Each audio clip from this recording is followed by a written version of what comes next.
Welcome to the AI Paper Spotlights. It's a monthly meetup for Berlin's machine learning crowd or machine learning interested crowd, and hosted by Merantix Momentum.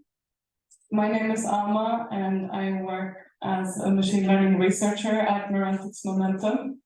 And we're a company that develop machine learning for clients, normally companies who want to scale up their AI.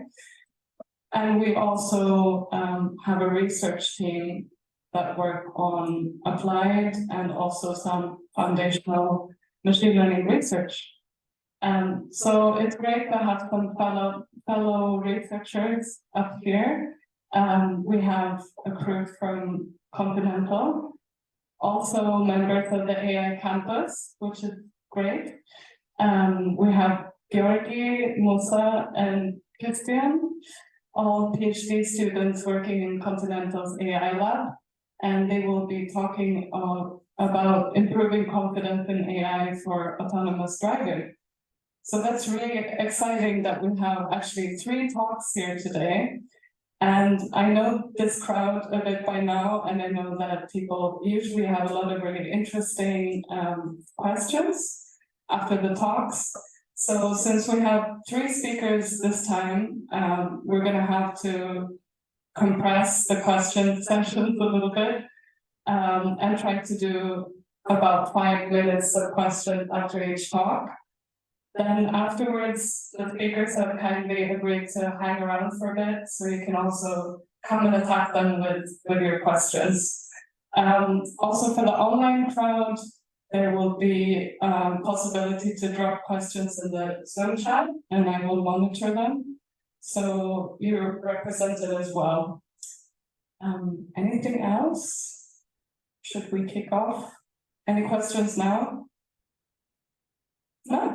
Then let's get into it. Thank you everyone for attending today. My name is Georgii. I have an honor to open our 3 talks.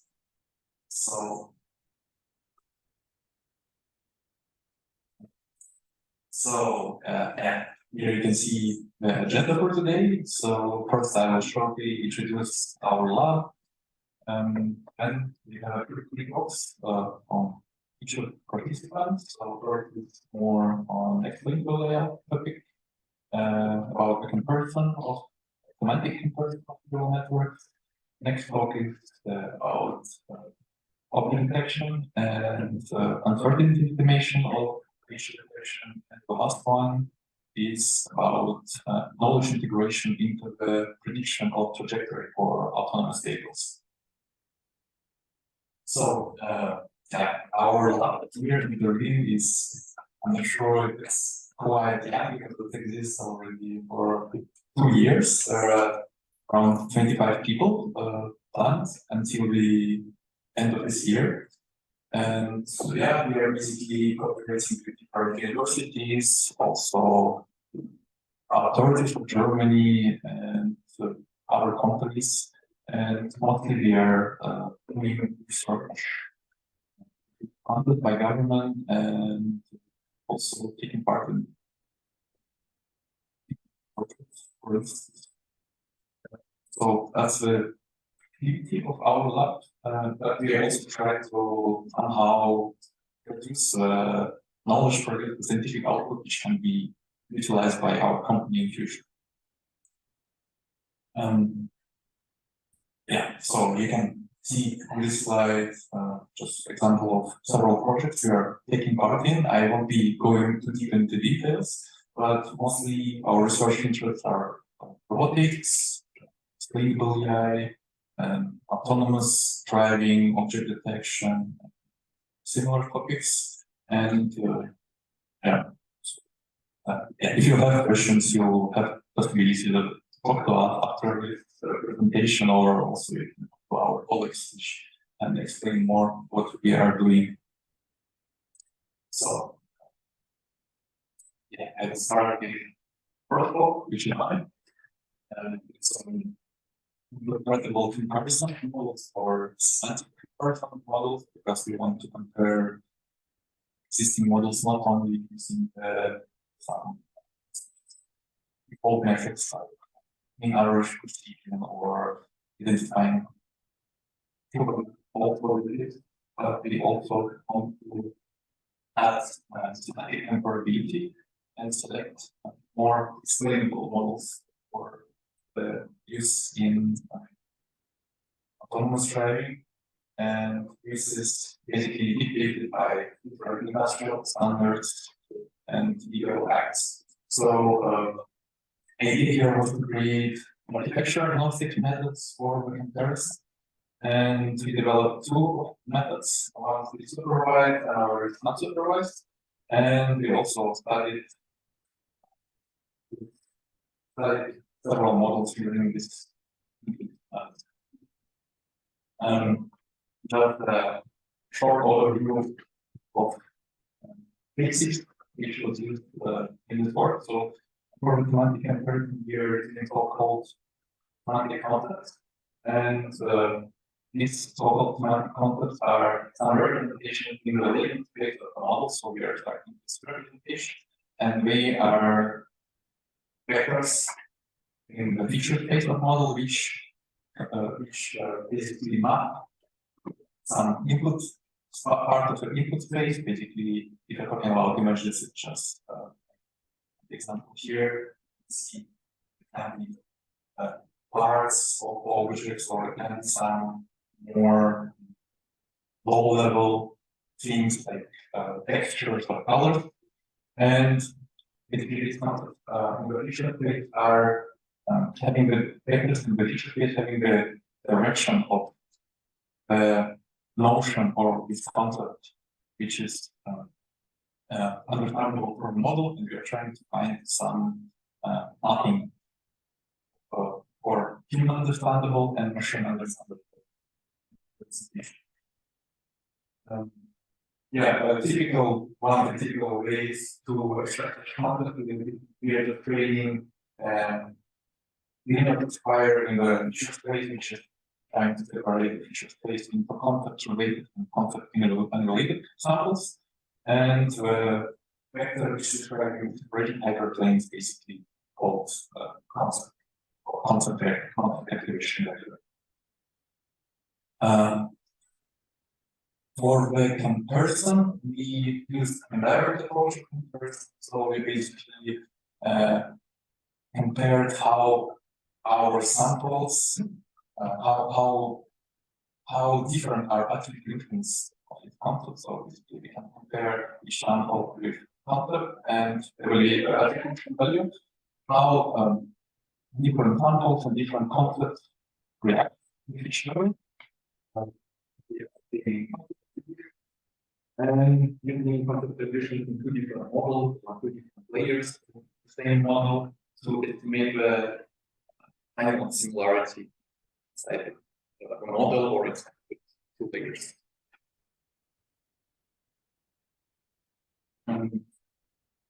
So we propose two different methods, which is first one unsupervised, supervised. Unsupervised method is our visual or entity-based method, and it's simultaneously detecting concept, identifying the concepts in the model, and comparing how similar are they. And another method is supervised, for which we need label data, we need really it's really cumbersome about any such sample, and yeah, it's based on similar requirements. Yeah, so like the based method pipeline looks like on the screen right now. So it's a little tricks discovering and comparing concepts together. So basically we are extracting internal representation from network which are corresponding to some sample.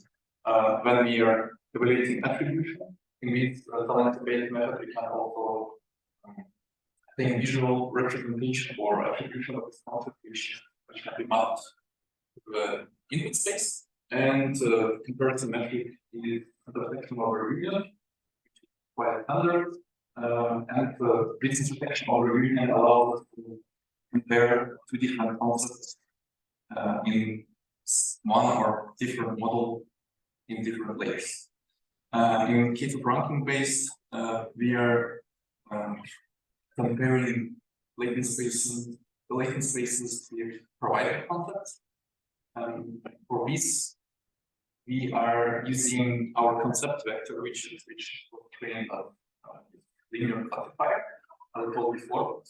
And we also have vectors or dots, samples, which are here as X. And we need to measure the attribution value between us, so sign similarity. And for similar samples in different networks for different content, or it can be concept which is representing the same information, we are estimating the rank similarities, or in our case, we're taking Pearson correlation coefficient, which is a similarity metric, but can be included in.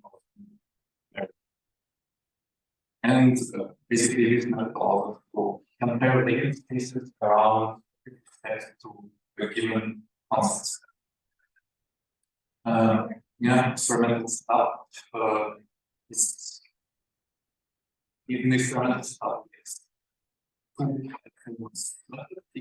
ICE, but probably it's not telling you that much. And we were testing it on Philibay and MS-Foco dataset for sample, for concept generation, concept extraction, using synthetic concepts and concepts extracted from which were generated by extraction from mining concepts from the MS-Foco and Philibay datasets, and example of synthesization data here. And we were comparing 3 different object effects, also available AI usually. So now results for unsupervised similarity, we said that diversity. So the diversity of training samples for extraction are impacting the results analysis. So we found out that it's better to use low diversity data like in Philibay dataset, which is based on celebrities, and basically connected to the limitation of the selected method for concept extraction itself. But it is also possible to replace it by different methods. But that's at the time of experiments, such methods.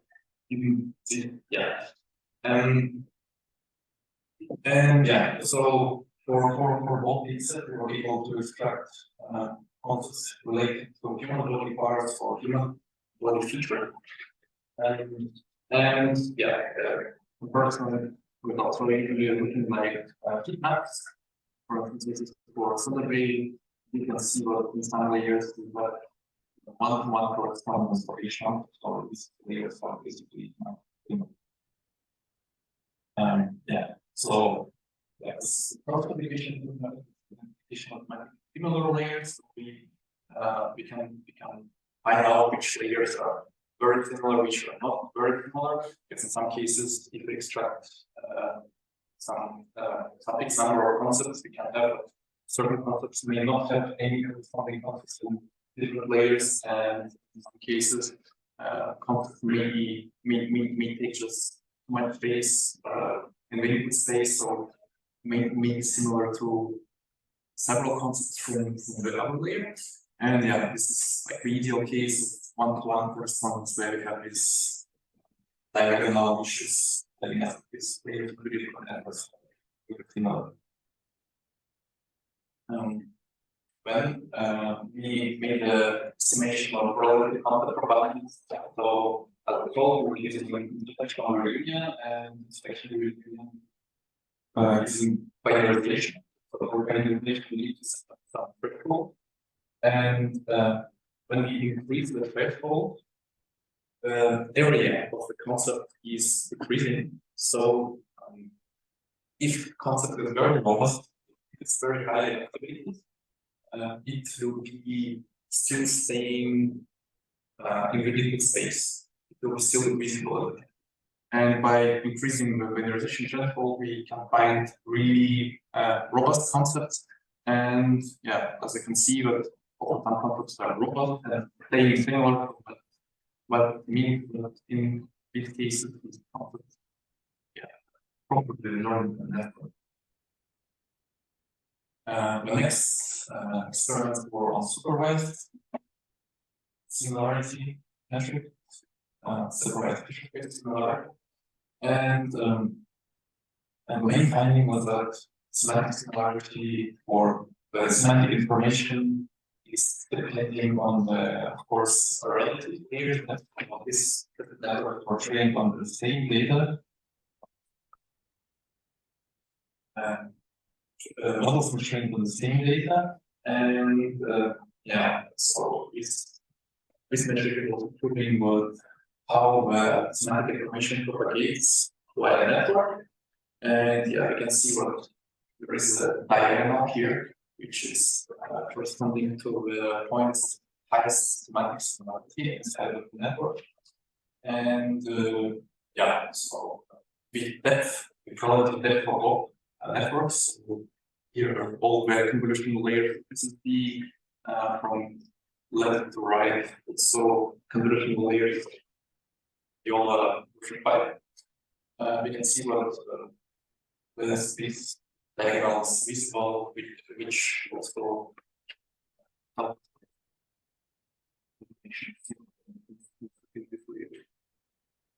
And of course, knowing that, we can not spend too much time on trying to compare each layer to each layer. We can just select some layers uniformly from the depth of the network and compare less data, so, which can be trivially used basically. All of the experiments and we were comparing different networks on different datasets. And also again the impact of semantic complexity of the data also plays a role because we found out what semantic information is developed in wider range of layers. With globe is larger in case of syllabate dataset, which is more simple than MSCOPA. And also network architecture playing the role and and defining the behavior of similarity. So summary. I just want to read what he proposed this architecture semantic method for semantic interpretable network, and is next step towards informed model selection. We also explored how semantic information is propagated and processed in various backbones.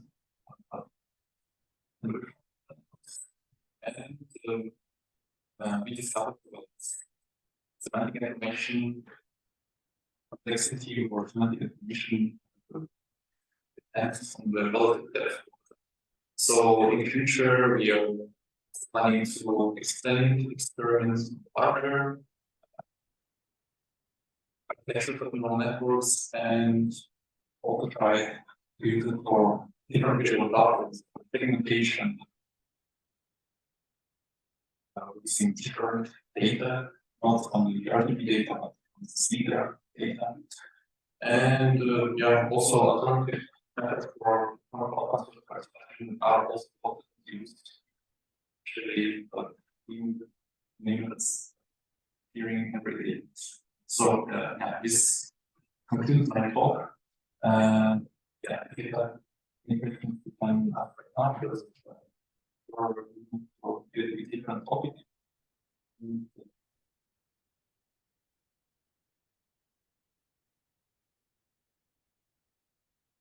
Thank you very much. I missed if this data is published somewhere.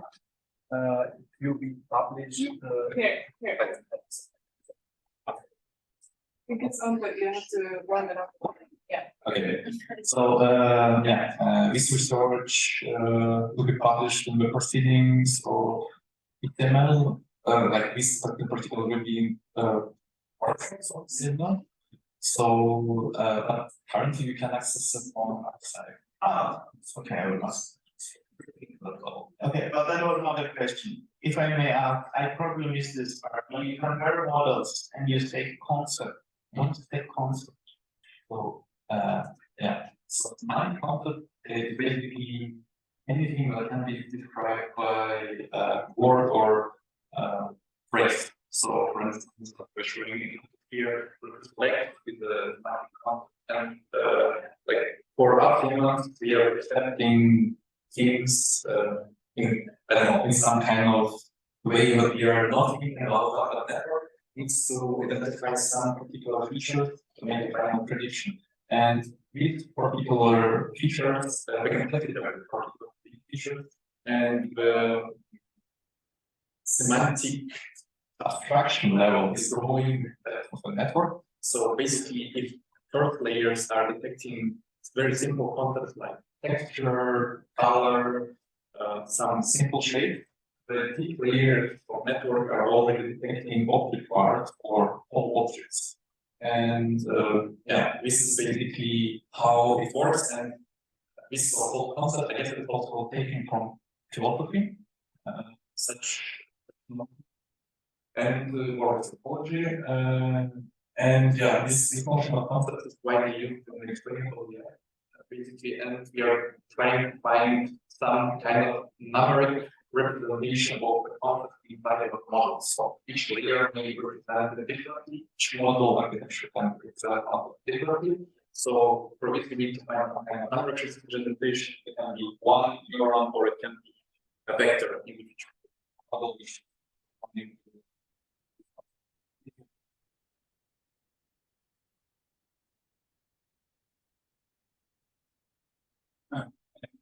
Thanks for the talk. How exactly do your concepts look like? So for instance, these are the examples of concepts which were automatically extracted. So we were not providing any masking information or anything. So the method is trying to find the most frequent patterns in the equation structure of the network. And in this case, it's using non-negative matrix optimization.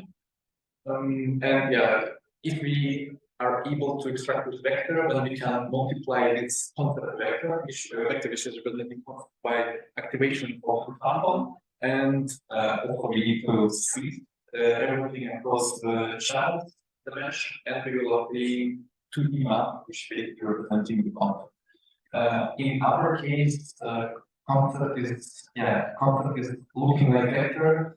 This method is not allowing to visualize it, so it's just a vector for separation as a plane, which is so basically telling them concept is there or concept is some will be concept related or concept not concept related. I will use then, for example, the most activating images for one particular concept, because I think often you think it captures the concept, but it's not really clear once you look at the images. Is there really one concept? Actually, so I'm using Raster, but we can just pick several examples, calculate attribution for each concept. So basically, a similarity between sample representation and concept, and you will get some number from 0 to 1. And you can say what for instance for samples where attribution will go to 1, it will be this time from related, or at least you can also guarantee a concept of extracted or not correctly. So you need double check it again if you see what the clear concept related and models showing that probably you selected the wrong layer, or you need to try to use different samples to extract it from. So, but yeah, you can use such to identify who's awake or not awake. Thank you. So I know that there's a bunch of more questions, but could you save them for afterwards? And I think Georgii would be happy to discuss them. So we can move along.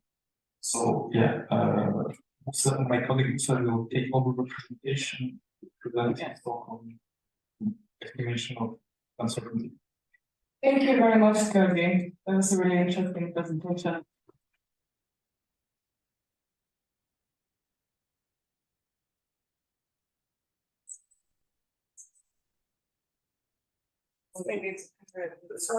Thanks. Hi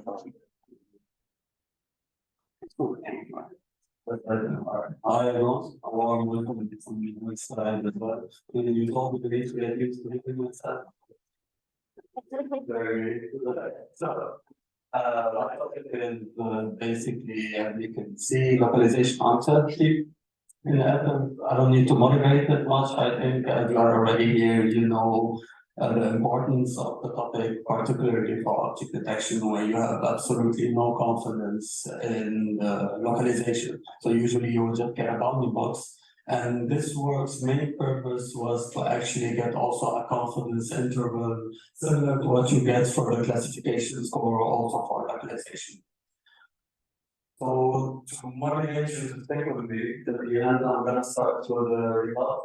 Basically, what you get here is the 10 frames out of 100 frames from almost having data set called Kitty, which is a high fidelity data set because you can see it has more or less a very good quality, it's safe in learning. And what you see here is on the right on the scale is the normalized localization uncertainty. It's normalized basically by the bounding box size. So here it will be like, for example, 6%. And in essence, what you want to take out of this slide is that when the object is occluded, truncated, far, so the farther the object, here you can see a bit more, the higher the uncertainty. So these are frames with low uncertainty overall, 5%. Relatively, we see most bounding boxes are very accurate and the objects are detected. As we move to the higher uncertainty, you see it starts getting a bit more complicated where you have occluded pedestrian or crowd. So the model has a problem with crowds on this data set. Also, a pedestrian that is very far away, again, crowds have occluded pedestrian. Now here is another data set which is taken in the USA. You see a lot of dash cams. The quality is also that. If you move to even with the lowest uncertainty is already at 25%. Same thing, so mostly objects are well detected. If they are not, then they are usually very far. In this case, with this data set, you have two extra classes, which are traffic lights and traffic signs. And you see that the models in this case has travels mostly with them, as you can see, mostly on the right. So the highest uncertainty is for small traffic lights and traffic signs. As you would expect, due to the size, the model is not being able to localize it as accurately as the other objects that have a larger size. So, what is this uncertainty that I'm showing you? In general, there are two types of uncertainty, aleatoric and epistemic. Today, I'm not talking about epistemic at all, but in short, it's just the uncertainty in the model itself. Today's focus, or what you saw, was aleatoric uncertainty, which is generally understood as the uncertainty in the data itself. So, for example, if you would have observation noise, weather conditions, material situations, anything that would create problematic data, that no matter how often the model sees it, would still have a problem, in this case, localizing the object, it would be understood as aleatoric uncertainty. So, in essence, the inherent noise in the input data. So how do you estimate such uncertainty? One approach is called loss attenuation, which is what I use here. And the idea is you have two steps. The first step would be to change the loss, which is usually you have your localization loss, and that's like, for example, mean squared error. And then what you do is you have your variance or your uncertainty, and also, of course, a regularization term, because otherwise the loss will shift into affinity and call it there. So first step, incorporate uncertainty in the loss. And then, of course, you need to add somewhere, you have no ground truth for the uncertainty. So what you do is you extend the output. Usually it's the 4 coordinates. What we set is a normal distribution basically with the mean and the standard deviation. And in essence, the model is now predicting 8 values instead of 4. 4 are fitted based on the ground truth, and 4 basically are used to adjust or get the uncertainty that the model is predicting. So when I think the uncertainty is learned by the model as a function of the data.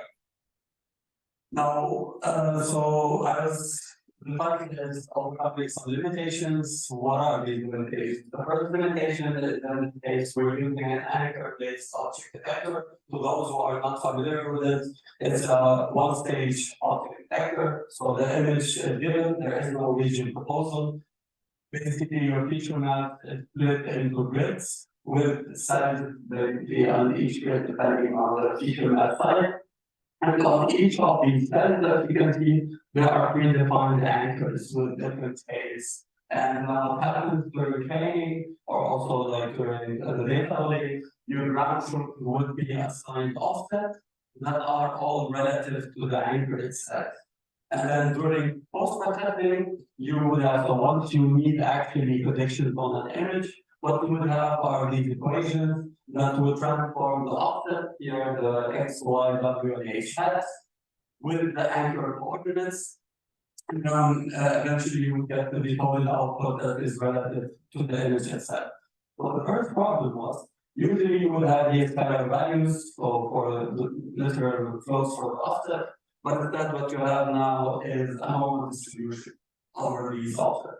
So the question is how to propagate them through these nonlinear transformation. In particular, here you have the exponential. In other object detectors like LOGO, SSE, you would have sigmoids, for example. And so this is the first limitation that we overcame. The state of the art, let's call it that way, or like the general approach would you do sampling. So you would sample from the distribution, calculate basically the values with these equations, then rebuild your transformed distribution. But of course, sampling comes either with the downside of computational inefficiency if you take a large number of samples, or lack of accuracy if you take a small number of samples. So what we do is basically propose 2 methods. The first one is more of a universal method that can be used for different distributions and transformation as long as the transformations are validated. It's based on normalizing flows. So what it does is it creates a chain of transformation and then calculates basically by exactly the transformed distribution out of the non-tractable initial distribution, in our case, the Gaussian one. Then the second, so then when we're calculating the normalizing flow, there's also a lot of inversing, also Jacobi metrics and so on. So computationally, it's less efficient than the second method.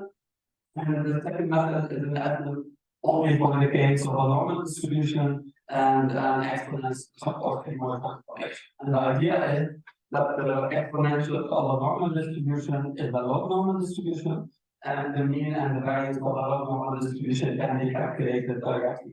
And so the thing is, what we found when we were developing this kind of method is that now to the final widths and heights, we have a term that is added to the offset.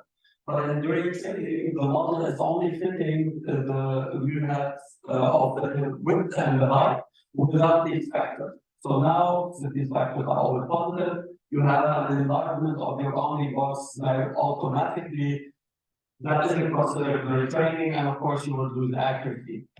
So what we do is only for the width and the height, we add this factor to our localization of during training, so we're actually fitting this whole factor. And what we get to that is, of course, better result. So what we can see again on Kitty and BDD, first, not considering this factor as some of the works do would result in a lower accuracy compared to our method. That's the first thing. The second thing is also, as I said, sampling, whether taking 30 samples compared to 1,000 samples.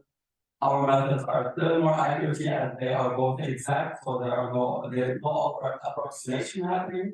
And also you see that if we want to actually achieve high accuracy with sampling, you would have to take a large number of samples, and with that you have 5 times the inference time per image. And one interesting thing we found out is basically, aside from the localization performance, is that not having the uncertainty, which is the baseline, is slower than actually having the uncertainty. And you might wonder why. So the idea is if you have NVIDIA GPUs, they activate basically there are tensor cores and CUDA cores. Tensor cores are more efficient and they only activate if you have an output which is a multiplication of 8. And before that, we only had the 4 coordinates. And with the extension due to the distribution to 8 parameters, we now have the usage of the tensor cores, which actually brought us in this case up to 3 milliseconds less inverse time just by activating the uncertainty. So the second step, now we have the uncertainties, that was the first limitation. The second limitation is getting reliable uncertainty. Because as with the prediction of the model, they are not really, let's say, they don't necessarily match the true likelihood. And this is what we see here where the uncertainty is overestimated. So of course, what we want is that the predicted uncertainty match the observed interval.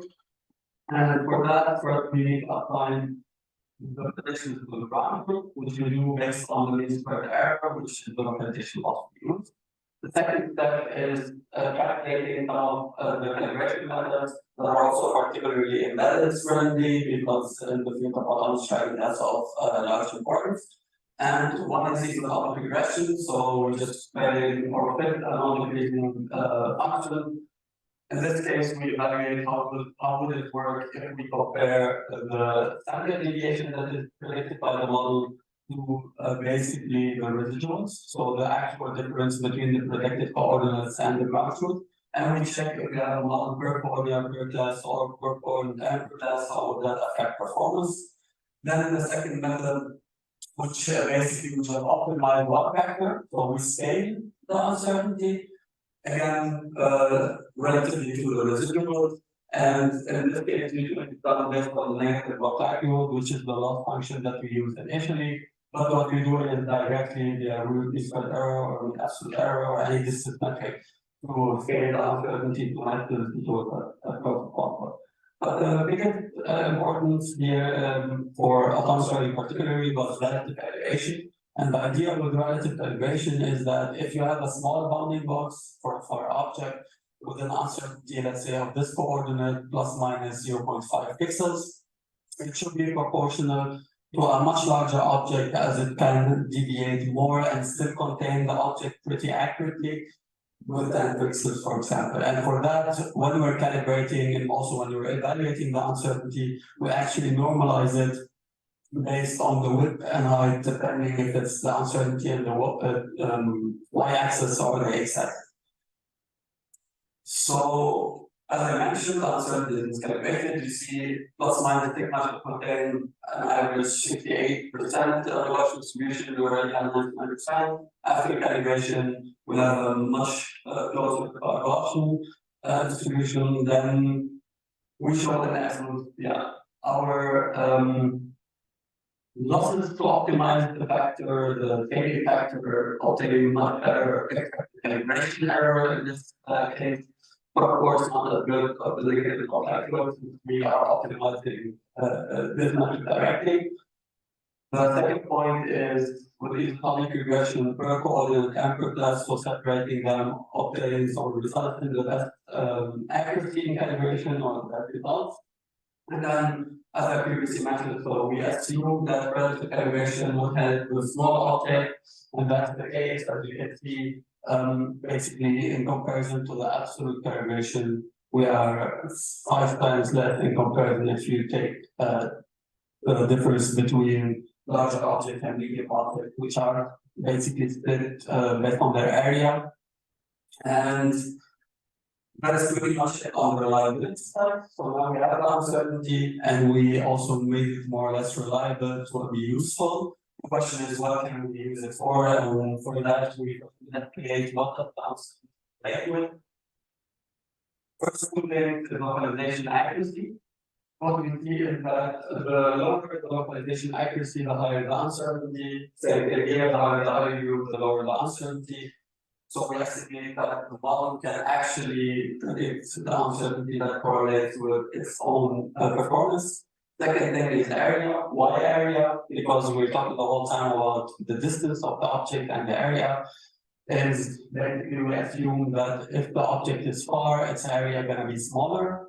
And so the larger the object, the smaller the uncertainty on average, which proves our hypothesis. Then we have the risk score, just to shortly mention what it is. It measures the quality of the image, how natural it is. And what we do here is we take the crops, the predicted crops, and we measure the quality to see if the noisier they are, the higher the uncertainty, and that's the case. So the higher the risk score, the noisier or the less natural this crop is, and on average, also the higher uncertainty for the both data sets. And last but not least, we have occlusion, which in essence are the labels provided by both data sets, and we see that the higher the occlusion level, also the higher the uncertainty. But the most important thing that we also use for the future work is this plot. So what we see here is the uncertainty and the IOU. And we define basically two classes, misdetection and correct detection. If the IOU is above this threshold or below it, and we check for every IOU threshold on both data sets.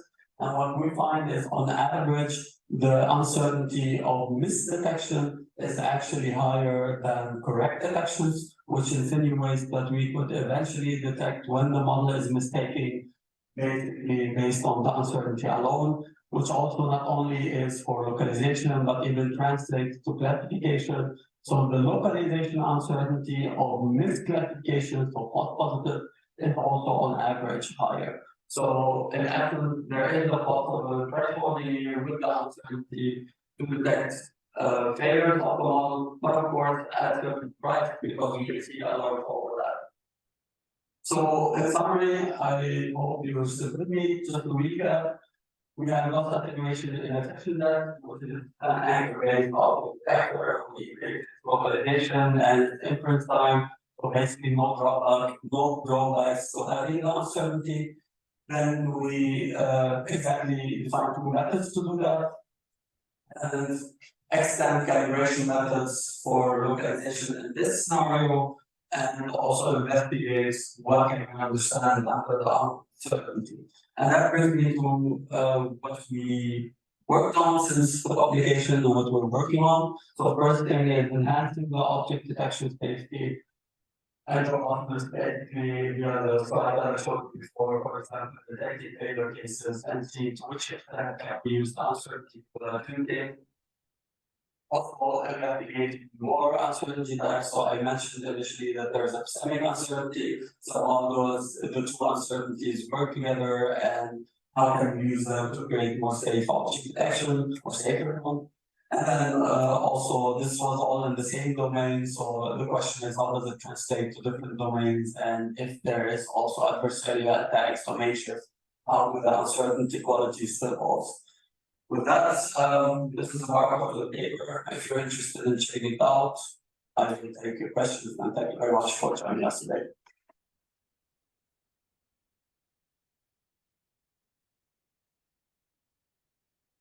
Hello? Sometimes they're a bit slow to wake up. I think it's working. Is it working? No. This one?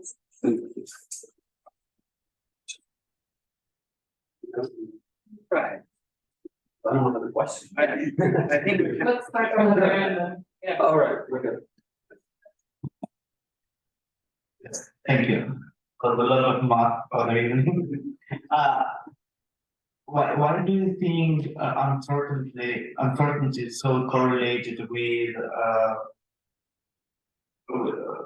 with how you detect the object?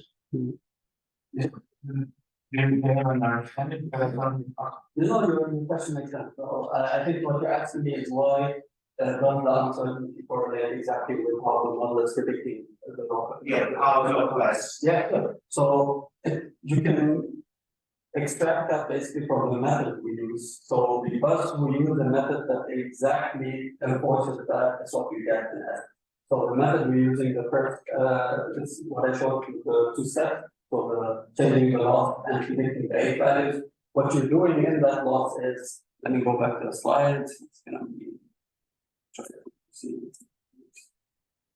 You have a good slide where you introduce. yeah, exactly. All right. So here, this will have been explained. So it all comes back to the loss function in this case. So what the model does is, through the different iterations in the different epochs, it's seeing the same data, right? And then you have this optimization block, and the model is not able to predict better locations or better coordinates that mesh directly. So what it starts doing is increasing the uncertainty. So in essence, it's like you expect it to correlate with how well it's detecting the object, because it's exactly what the loss enforces.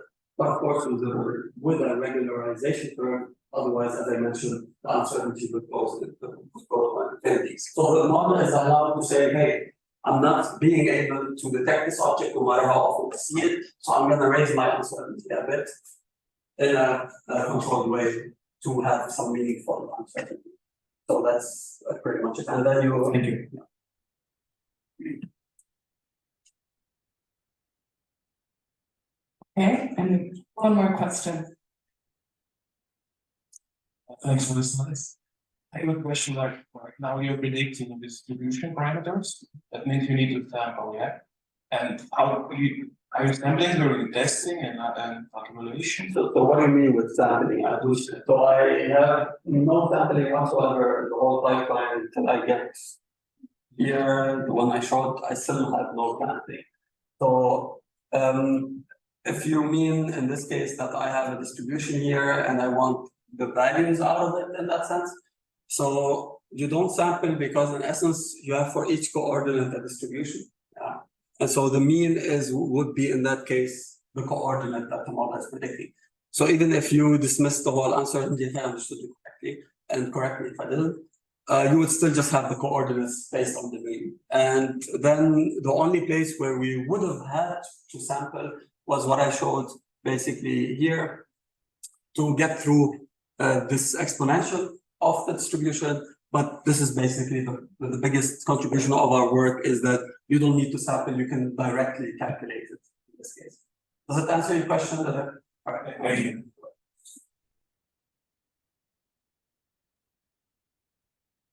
All right, thank you very much for this presentation, and I'm sure we'll mull over it and come up with even more questions.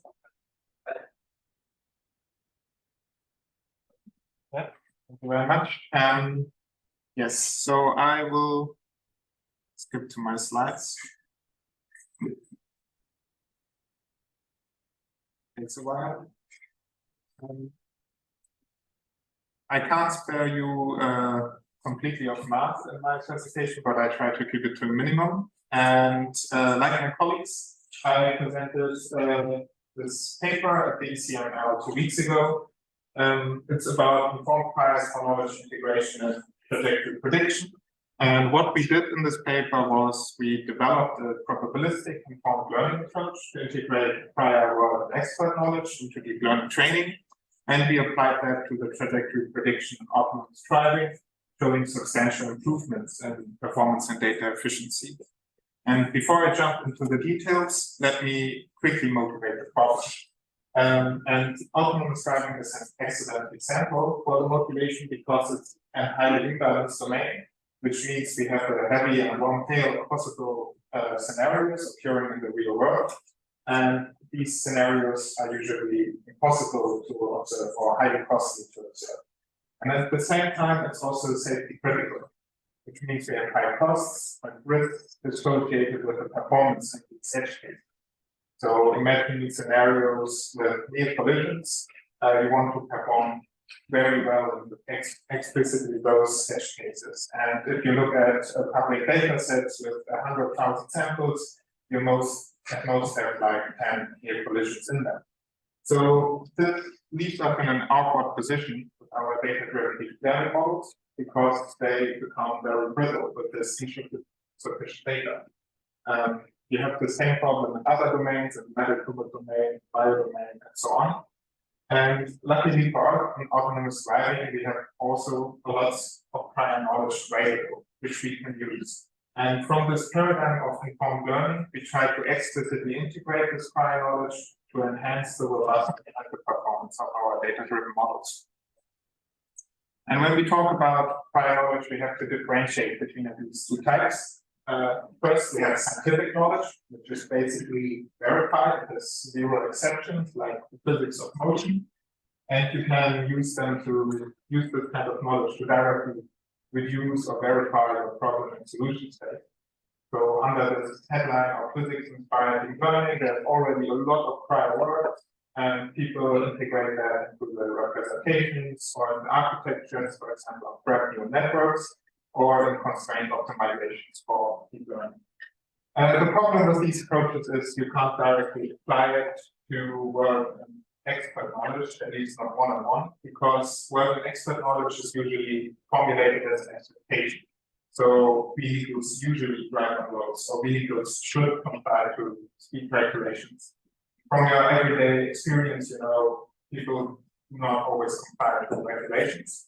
So in these cases, you want to be able to predict them and not prune these possible scenarios from your solution space. And what you are left with is with designing suitable effective biases.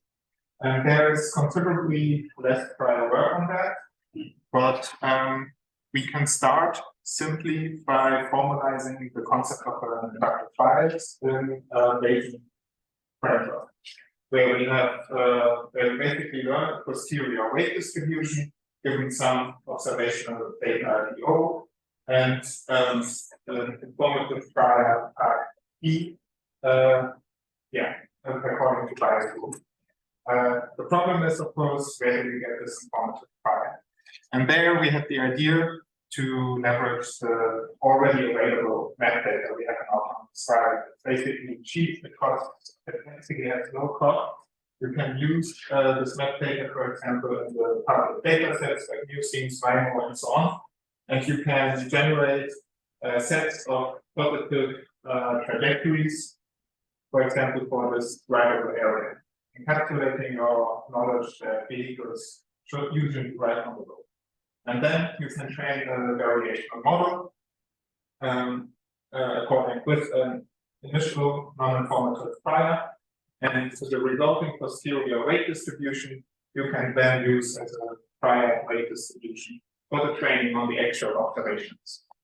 So what you see here, we are setting in some sort of recursion. We basically have a sequence of already two paths, and this can also be relatively formalized in the Bayesian framework. Basically, your posterior is the most prior. And the only problem we are then left with, we have now the concept of our prior, we have the statistical concept and how to integrate it. The only problem is this is computationally intractable because for deep neural networks, we have a highly nonlinear parameter space. And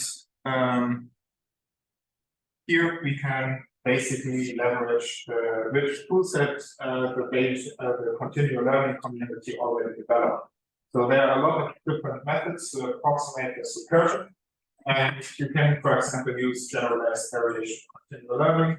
And this looks a bit intimidating on the first glance, but it's pretty simple. You basically formulate a minimization problem as usual to your deterministic training, where you have consider the likelihood and then the prior divergence between your distribution and the prior distribution.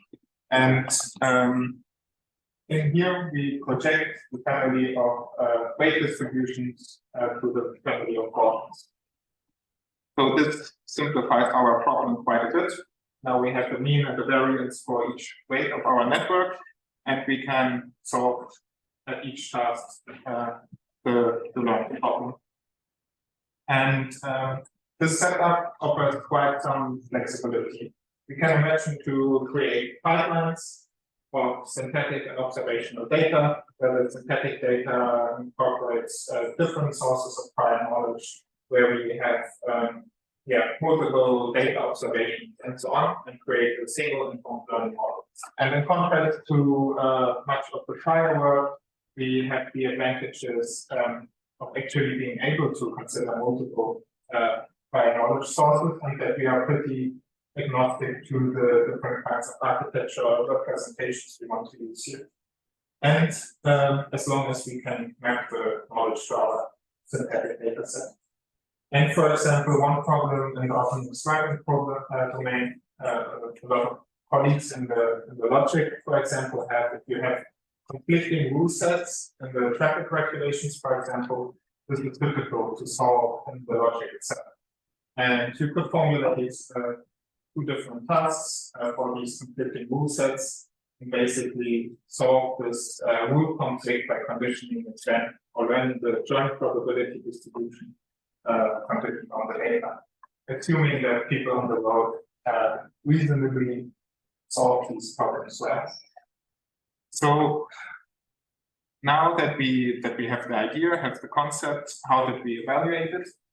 We used two state-of-the-art trajectory prediction models from the literature. These are not the most recent ones, but not so old either. At the one hand, we have Cabernet, which is based on a computer vision architecture. We have the Western 50 backbone, and then a bird's eye view image of the sea. Together with the state of the current agent, we want to predict the trajectories for, and given the set of candidate trajectories we predefine, we can then compute the conditional probability of these candidates. And in the multipath model, we have an additional regression head computing offset to the ground. So this is a pretty simple architecture, easy to implement, and you can apply different heuristics to create this predefined trajectory set. In our case, it's simply generated from the ground truth and and then we implemented some training baselines. In the non-informed deterministic case, we have the conventional training, maximum likelihood as defined in the original literature. Then we have the non-informed probabilistic variant with variation inference. Here we use just the uninformed prior. And then we have a different informed baselines using on auxiliary loss, training both on drivable area trajectories and on observable trajectories. And then two types of ablation to our model. One is transfer learning, where we just deterministically transfer the weights from +1 to +2. And GBCR is basically an ablation where we add inference time, throw away the uncertainty information from the various parameters. And then, of course, our model in the lower hand corner. And we also need some metrics for this. I don't want to go too much into details. These top two metrics basically measure the divergence between the ground truth and the top K predictions. And this over all the time points, and this one only at the final time point. And the hit rate, on the other hand, looks at the worst case. If the worst case of the top K predictions is under the D distance, basically, for example, 5 meters. And so the lower the divergence, the better, the higher the hit rate, the better. And there are some issues with these metrics, but they are the most popular ones in the literature. In the paper, we evaluated some more, which are also very interesting. You can take a look at that. But for simplicity, I stick to those in this presentation. And before I go into the quantitative results, a quick sanity check with the qualitative results. Here you have in green the observed ground truth. In yellow, the predictions, top 3 predictions from our model, and in red, the top 3 predictions from the original model as provided from the paper. You can see here that the original model tends to ignore the drivable area. For example, here we have a slight right bend, otherwise the car pretty much goes straight, and this is also reflected by the predictions of this original model. And here it's even worse. And also here you see the predictions of the original model going off road. And this is much better with our model than the other. And you can also see this in the quantitative results. So here in the top row we have the non-informed models, and the below row we have the informed models. And our model here in blue, you can see it beats every baseline by quite some margin, even though we only use very intuitive, simple prior knowledge, already outperforms them all. And what you especially noticeable is that we only use 50% of the data and still outperform the baseline conventional model from the literature at 100% of the data. So you see that our model performs much more data efficient here, and this is also true for the multi-path variant, where we have the additional reflection of the basically the same behavior. And for the future work, we want to look into some of the limitations of this. One thing is, of course, if we have this idea of this pipeline, we want to actually investigate this with a curriculum learning approach where we use multiple trials. I work together with colleagues there who encapsulates traffic regulations and logical rules. And we map these logical rules to these trials. And the second thing is we want to better evaluate the robustness of this approach, especially regarding domain shifts using multiple data sets over multiple locations. And you saw the min ADE metric and min FDE metric, and those don't tell the whole story basically about the trajectory prediction. You want also your modes to be diverse, and you also want to have a good uncertainty estimate with them. And this information is currently not considered in the usual popular metrics.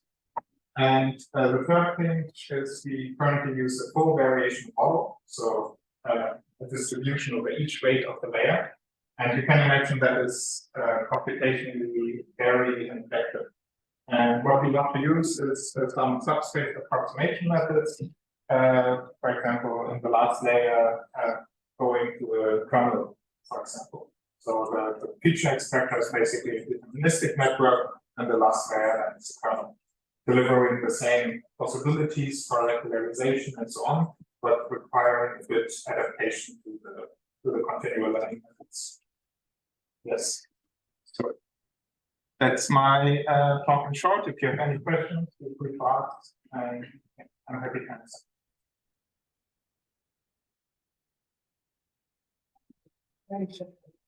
Okay, I think we'll take a cut to the back this time. Hi, just to clarify, you pick like a hard-coded set of trajectories, or do you like auto-regressively predict the path? Basically, we have a predefined trajectory set, and then we just predict the conditional probability of those candidate trajectories. So basically, this is predefined, and then we just have the probabilities of each candidate, or the value of each candidate. Is there a way you can adapt this to just do it like step by step in time, like auto-regressively? Because if you have physical constraints and things from your priors, you can sort of, yes, you know. So in theory, our approach is orthogonal to some of those approaches, giving physical constraints on your trajectories. There's some prior work, for example, that filters out those trajectory sets, but of course, you could also deliver the candidate set generated by an autoregressive model. And with the convolutional network, how does, say, rotating this image affects the result then? Because it's locally, it's not equivariant.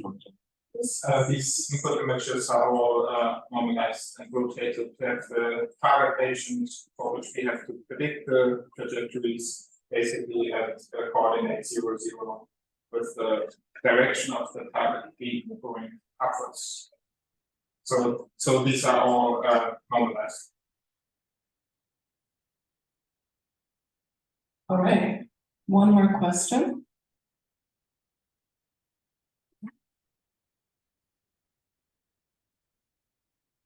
Yeah, my question is probably related to the previous one. What's the advantage of this approach compared to those like heuristic and physical, like Kalman filter and this kind of things? Or I'm completely misunderstood this. I mean, so in principle, the advantage of this approach is that you can apply it to any deep learning model. You not only in the trajectory prediction part of describing, but you can use it to leverage your prior knowledge, prior expert knowledge that more consists of soft constraints into your deep learning systems.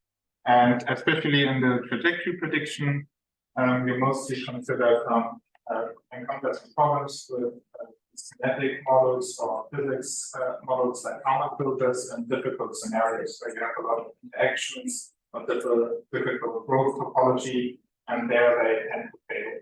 And the community in the trajectory prediction went to these deep learning models in the past few years to tackle this problem, to go for longer term predictions and to tackle this issue of interactivity. And I also want to stress, of course, you can hear this approach is also orthogonal to physics-inspired approaches. So you can use any kind of representation or generation for these candidate sets that you want. Yeah. So you can get the benefit of both worlds. I will keep questions for here on the. All right, thank you very much. So that sums up the talk part of today's AI paper spotlights. So thank you very much to all the speakers. It's been very insightful and interesting. And everyone who's here are welcome to hang around for a bit. We still have some drinks, some snacks. Feel free to ask more questions, network. Yeah. So thank you very much.